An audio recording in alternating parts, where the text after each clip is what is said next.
बच्चू कडूंनी आता home ground राखलेला आहे। मोठी बातमी आहे। प्रहारच्या मनीषा नागलिया 125 मतांनी विजयी ठरतात।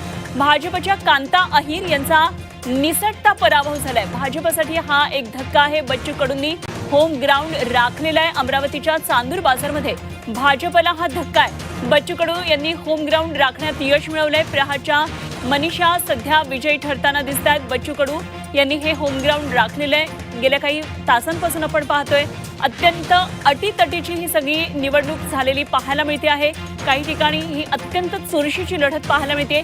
128 ठिकाणी भाजप आघाडीवर आहे। शिवसेना 53 ठिकाणी, राष्ट्रवादी 31, त्याचप्रमाणे शिवसेना उद्धव बाळासाहेब ठाकरे पक्ष 9 जागांवर आघाडीवर आहे। राष्ट्रवादी शरदचंद्र पवार पक्ष 6, काँग्रेस 37 ठिकाणी आघाडी घेताना दिसते आणि इतर 24 जागांवर आघाडी घेताना दिसते। 288च्या 88 सर्वच ठिकाणचे आता हे कल हाती आलेले आहेत। त्यामुळे आता निकालांमध्ये परावर्तन होत असताना नेमकं कुठे फटका बसतो आहे, कोणाला आघाडी आणि पिछाडी कलांमध्ये होती, त्यामध्ये कोणाच्या नावावर विजयी शिक्कामोर्तब होतं हे पाहणं अत्यंत महत्त्वाचं ठरणार आहे। निश्चितच बच्चू कडू यांनी त्यांचं होम ग्राउंड या ठिकाणी राखलेलं आहे। अटीतटीची ही लढत झाली होती।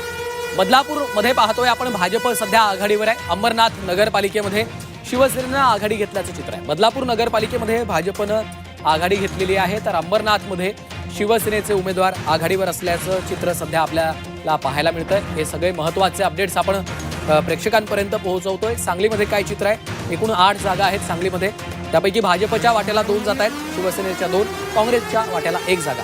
तर अमरावतीच्या चांदूर बाजारमध्ये भाजपसाठी हा मोठा धक्का म्हणावा लागेल। बच्चू कडू यांनी त्यांचं होमग्राऊंड